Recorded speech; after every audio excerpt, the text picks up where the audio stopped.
الحمد لله رب العالمين والعاقبة للمتقين والصلاة والسلام على سيد المرسلين أما بعد أعوذ بالله من الشيطان الرجيم بسم الله الرحمن الرحيم درود پاک پڑھ لیجیے اللهم صل على سيدنا مولانا محمد معدن الجود والكرم وآله وبارك وسلم صلاة وسلام عليك يا رسول الله صلى الله عليه وسلم۔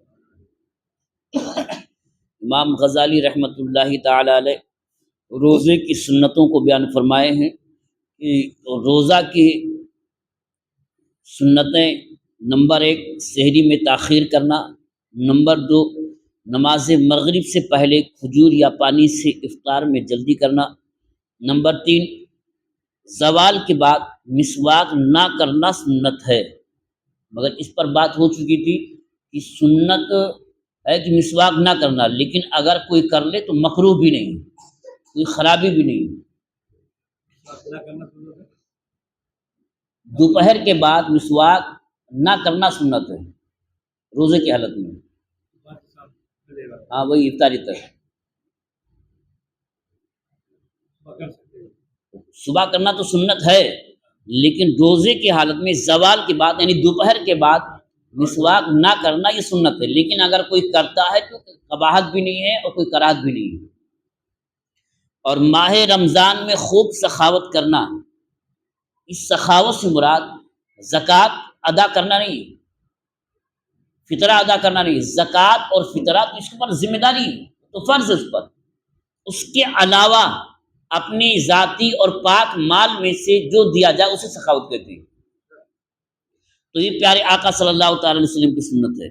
اور قرآن پاک کا دور کرنا، رمضان شریف کے روزے کی حالت میں قرآن پاک کو مکمل ایک مرتبہ ختم کر لینا یہ پیارے آقا کی سنت ہے، اس کو دور کہتے ہیں، چاہے وہ سن کر کے ہو یا پڑھ کر کے ہو۔ تو تراویح میں عموماً یہی صورت ہوتی کہ ایک تراویح اگر مسلسل کوئی پڑھ لے تو تراویح کی ذمہ داری بھی ساقط ہو جاتی ہے، مطلب ادا ہو جاتی ہے، اور قرآن پاک سننا بھی ہو جاتا ہے۔ اور 6 نمبر پر ہے مسجد میں اعتکاف کرنا، یہ اللہ کے نبی صلی اللہ تعالی وسلم کی سنت ہے، اور عموماً اکثر تو اللہ کے نبی صلی اللہ تعالی وسلم پورے مہینے کا اعتکاف کر لیتے، مسجد میں رہتے، اور نہیں ہوتا تو آخری عشرے کا اعتکاف تو ضرور کرتے تھے۔ تو جسے اللہ تعالیٰ توفیق عطا فرمائے اس سنت پر بھی ادا کرنا چاہیے۔ اچھا یاد رکھیے گا کہ یہی مسجد ہے، تو مسجد میں شہر ہو یا گاؤں ہو، اس مسجد میں ایک آدمی کا یہ اعتکاف میں بیٹھنا سنت مؤکدہ کفایہ ہے۔ سنت مؤکدہ کفایہ سے مراد یہ ہے کہ اگر کوئی ایک آدمی اعتکاف میں بیٹھ گیا تو پورے علاقے کے لوگ گناہ سے بچ گئے، اور اگر کوئی بھی نہیں بیٹھا سب کے سب گنہگار ہوئے۔ عموماً 2-3 آدمی تو بیٹھ ہی جاتے ہیں اپنی مسجد میں۔ اعتکاف کے مسائل بھی ابھی بیان فرما رہے ہیں، وہ بھی سن لیجئے۔ فرما رہے ہیں کہ اعتکاف میں تسلسل قائم رکھنا، یعنی مسلسل 10 دن مسجد میں ٹھہرنا یہ زیادہ مناسب ہے۔ اور اگر مسلسل اعتکاف کرنے کی نظر مانی یا اس کی نیت کی اور اعتکاف کیا تو بلا ضرورت مسجد سے نکلنے کی وجہ سے اعتکاف ٹوٹ جائے گا، جیسے وہ کسی عیادت کے لیے گیا یا گواہی کے لیے گیا یا جنازہ کے لیے گیا یا کسی سے ملاقات کے لیے گیا یا تازہ وضو کرنے کے لیے نکلا جبکہ پہلے سے باوضو ہے، باوضو ہوتے ہوئے بغیر دوبارہ وضو کرنا بلا ضرورت ہے نا، ضرورت کہاں رہا، بلا ضرورت نکلنے سے اعتکاف ٹوٹ جائے گا۔ جو اعتکاف بیٹھیں تو ان کو یہ ساری چیزیں ملحوظ رکھنی پڑیں گی۔ اور اگر قضاء حاجت کے لیے نکلا تو اعتکاف نہیں ٹوٹے گا، اسے چاہیے کہ گھر میں وضو کرے اور کسی دوسرے کام میں مشغول نہ ہو۔ اپنی مسجد میں تو الحمدللہ بنا ہوا ہے، اور بمبئی کے قریب ہر مسجد میں بنا رہتا ہے، لیکن گاؤں میں جو اعتکاف کرتے ہیں تو مسجدوں میں نہیں ہوتا ہے، 1 کلومیٹر دور جانا پڑتا ہے ان کو قضاء حاجت کے لیے، کھیتوں میں جانا پڑتا ہے۔ چاہے جتنا دور جائے وہ جانے اور آنے سے ان کا اعتکاف بھی ٹوٹے گا، کہ وہ ضرورت ہے۔ اگر قضاء حاجت کے لیے نکلا تو اعتکاف نہیں ٹوٹے گا، اسے چاہیے کہ گھر میں وضو کرے اور کسی دوسرے کام میں مشغول نہ ہو۔ حدیث پاک میں ہے نبی کریم صلی اللہ تعالی علیہ وسلم صرف قضاء حاجت کے لیے تشریف لے جاتے تھے اور چلتے چلتے ہی بیمار پرسی بھی فرما لیتے تھے۔ اس کو یاد رکھیں کہ گیا ہے وہ کوئی بھی اعتکاف بیٹھا ہوا ہے اپنی حاجت کو دور کرنے کے لیے، مطلب پخانہ کے لیے، جو گھر مسجد میں نہیں بنا ہوتا، جہاں نہیں ہوتا ہے، اب اسے باہر آبادی سے دوری جانا پڑے گا۔ اس بیچ میں اگر کوئی ملا اور بیمار ہے اس کی عیادت کرنے، یہ عیادت کے لیے نکلنا نہیں ہوا، یہ تو اپنی حاجت کو پوری کرنے کے علاوہ، اب بیچ میں اگر پوچھ لیا تو اس سے اعتکاف کو کوئی اثر نہیں پڑے گا۔ بس میاری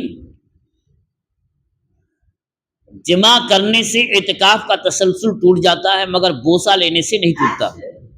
مسجد میں خوشبو لگانے، عقد نکاح کرنے، کھانے پینے، سونے اور تشت میں ہاتھ دھونے میں کوئی حرج نہیں ہے۔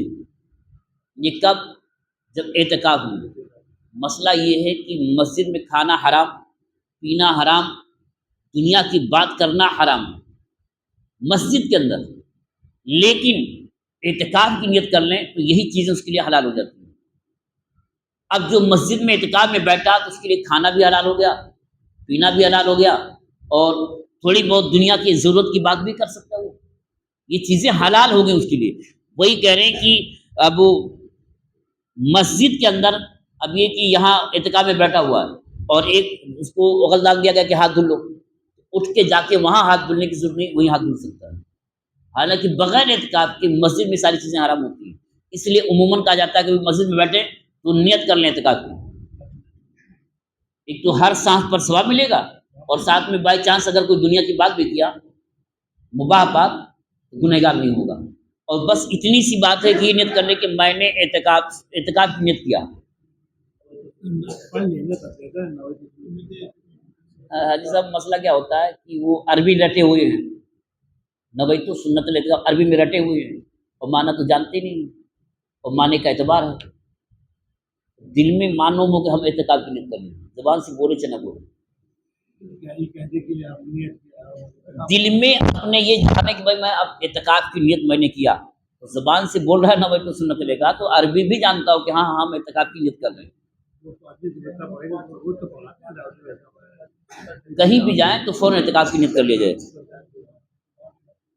اچھا، مسلسل اعتکاف میں ان سب کاموں کی ضرورت ہوتی ہے، اور بعض بدن کو مسجد سے باہر نکالنے سے اعتکاف کا تسلسل نہیں ٹوٹا، یعنی اعتکاف کی حالت میں بیٹھے سنت اعتکاف 10 دن کے، اور جسم کا کوئی حصہ اگر کھڑکی سے یا کہیں سے باہر اگر نکالا اس سے اعتکاف نہیں ٹوٹے گا۔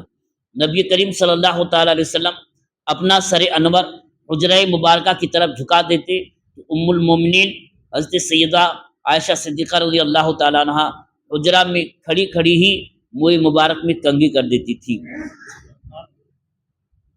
جو عمرہ کیے ہیں، حج کیے ہیں، گئے ہوئے ہیں مدینہ شریف میں، وہ دیکھ رہے ہیں کہ جہاں حضور کا روضہ ہے وہی حجرہ عائشہ ہے،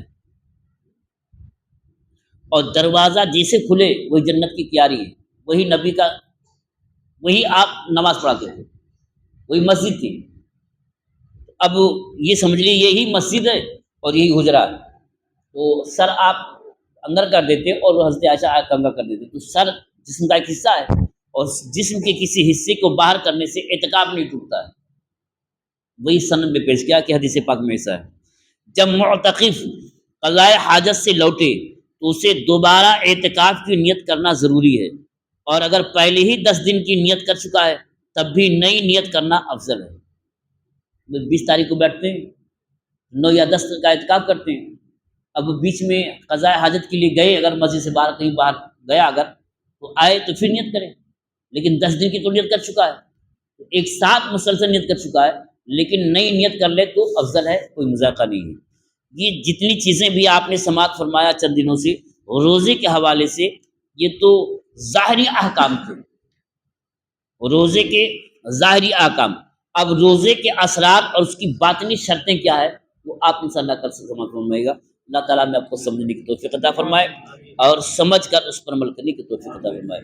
وآخر دعوانا الحمدللہ رب العالمین۔ اللہم صلی علی سیدنا مولانا محمد معدن الجود والکرم وآلہ وبارک وسلم صلاۃ و سلام علیک یا رسول اللہ صلی اللہ تعالی علیہ وسلم۔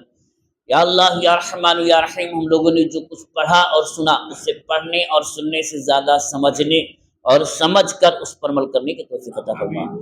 یا اللہ ہمارے ماں باپ کی اور اپنے محبوب کی امت کی مغفرت فرما۔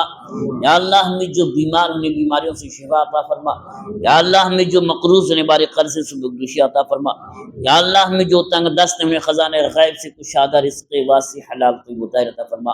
سبحان ربک رب العزت عما یصفون وسلام علی المرسلین والحمد للہ رب العالمین، آمین آمین، بحق لا الہ الا اللہ محمد رسول اللہ صلی اللہ علیہ وسلم۔